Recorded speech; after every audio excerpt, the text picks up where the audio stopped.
Résistants, bonsoir. L'islam va être un enjeu crucial pour toutes les élections à venir. 700 mosquées ont appelé à voter Hollande dimanche 6 mai sur l'incitation d'Abderrahmane Daman, l'ancien conseiller à la diversité de Nicolas Sarkozy, qu'il a quitté lorsqu'il y a eu le débat sur l'identité nationale qu'il n'a pas accepté, et depuis il est en train de rameuter pour Hollande.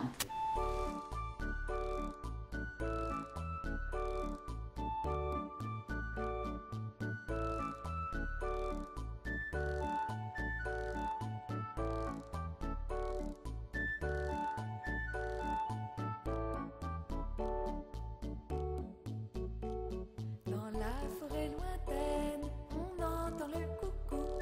Du haut de son grand chêne, il répond au hibou. Coucou, coucou, coucou, hibou, coucou. Coucou, coucou, coucou, hibou, coucou.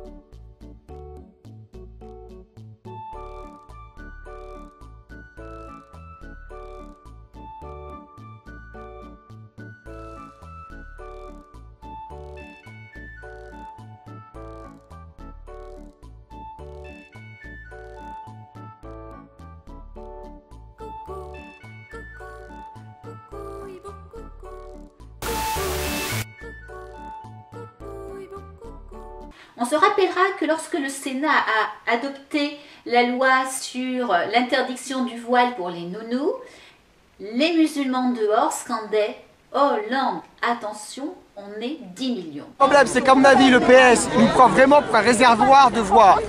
Alors, dans leur tête, ils se disent, qu'on les écrase ou pas, ils vont voter pour nous au deuxième tour parce qu'ils auront peur de Sarkozy, Marine Le Pen, on va leur remuer les montagnes, ils vont voter pour nous.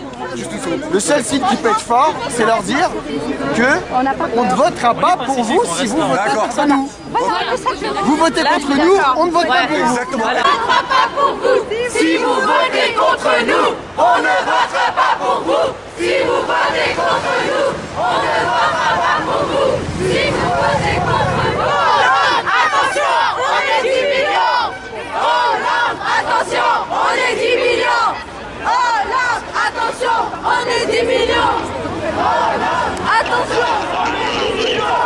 Hollande, attention, on est 10 millions. D'ailleurs, Hollande a dit qu'il était opposé à cette loi et que jamais le PS ne la voterait à l'Assemblée nationale. C'est-à-dire que le vote du Sénat a été une espèce de gage de laïcité, mais on sait que finalement, ça n'était qu'un jeu de dupes. On ne s'en étonnera pas puisqu'on sait que la gauche a déjà refusé de voter la loi sur la burqa.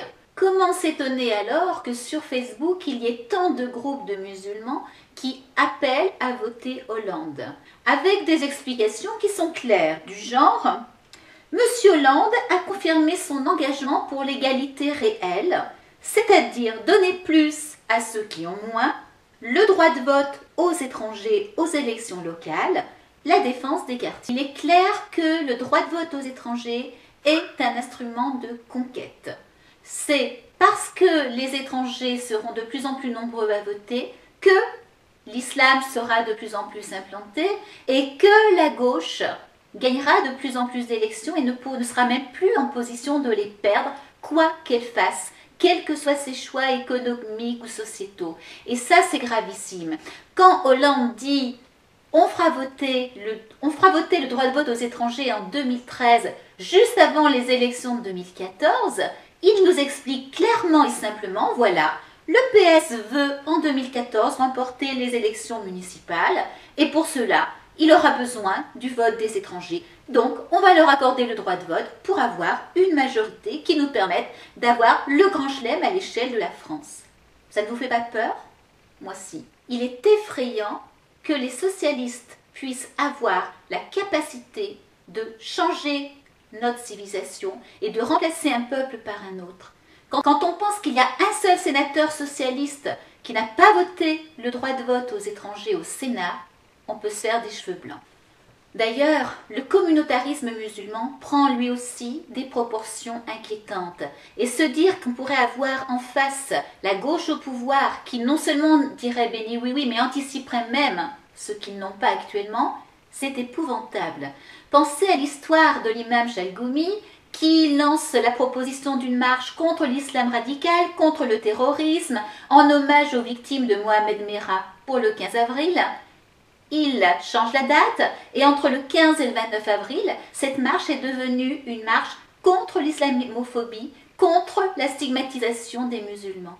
C'est-à-dire qu'on a transformé une marche qui devait rassembler tous les gens et dire « Attention, nous musulmans, nous ne voulons pas de la violence, nous ne voulons pas de la violence qui est intrinsèque à un certain nombre de versets du Coran, à un certain nombre de hadiths, pour nous retrouver là et dire « Attends, on est en France et on veut respecter la France, la laïcité, la République, en une marche de revendication politique, et ça n'est pas un hasard si cette marche a lieu entre les deux tours. » On se rappellera en passant l'attitude de la gauche tout entière, que ce soit les journalistes de gauche, que ce soit les hommes politiques, quand on a parlé du halal.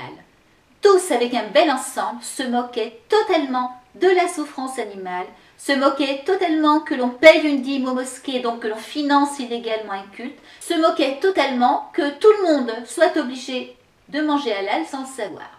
Tout cela constitue un énorme désaveu pour Sarkozy, qui a accordé pendant toutes les premières années de son mandat des concessions énormes à la communauté musulmane. On se rappellera qu'il était même allé jusqu'à mettre sur le même plan islamophobie et antisémitisme.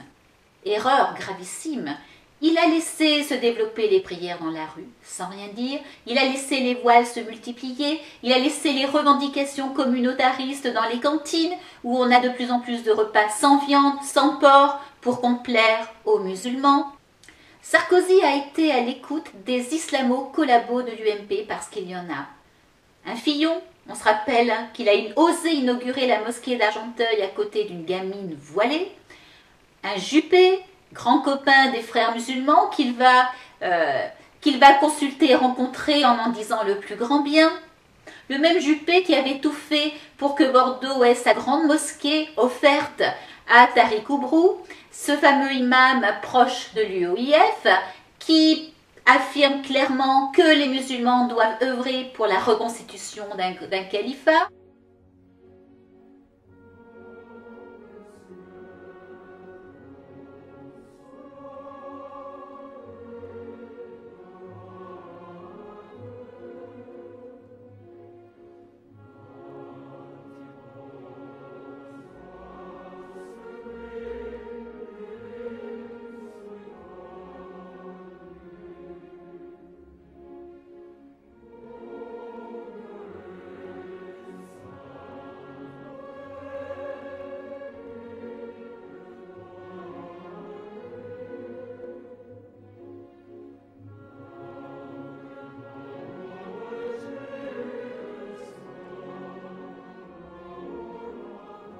Ce même Tariq Oubrou qui ose dire que l'homme a le droit de battre sa femme si elle refuse le devoir conjugal. Il est très symptomatique de voir que malgré toutes les concessions faites par Sarkozy, y compris le débat sur l'islam qui a été rebaptisé débat sur la laïcité de façon très piteuse, il est abandonné par les musulmans. Pourquoi? Ils ont compris que plus ils demandaient, plus ils auraient, mais ils ont surtout compris qu'avec les luttes électorales, la gauche allait forcément faire de la surenchère pour remporter leur voix, et ils ont compris aussi que cette gauche est idéologiquement plus proche d'eux qu'un Sarkozy qui a quand même dans son entourage des gens laïcs, républicains, qui ne sont pas prêts à tout abandonner.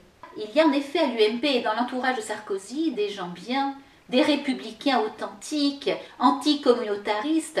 Pensez à Jacques Miard, pensez à ses amis de la droite populaire. Ces gens-là sont des gens capables d'encadrer Sarkozy, de le remettre sur les rails, et s'il veut bien cesser d'écouter les Fillon Juppé. C'est d'ailleurs pour cela, à cause de ses conseillers, mais aussi à cause des députés qui pourraient être élus dans la foulée d'une élection présidentielle, que s'il faut choisir entre la peste Hollande et le choléra Sarkozy, Je choisirai quant à moi le choléra Sarkozy, parce que la peste, on en meurt le plus souvent, le choléra on peut s'en remettre. Surtout quand, avec la peste Hollande, on risque d'avoir, même comme Premier ministre, Aubry. Or, Aubry, on le sait, c'est la communautariste totale, c'est celle qui veut changer de civilisation. Elle n'aura aucun état d'âme pour nous fouler aux pieds, pour fouler aux pieds la France. Même les socialistes n'en ont pas voulu aux primaires. Ce qui n'est pas bon pour le Parti socialiste serait-il assez bon pour la France et les Français? À méditer. Vive la République, vive la France et à lundi. Allons enfants de la patrie, retrouvons nos idéaux, ce qu'on nous viole et qu'on salit, hissez haut notre drapeau.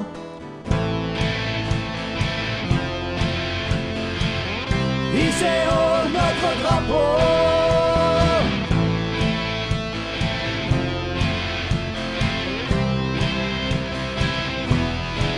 Allez, viens. La France est en résistance. Allez.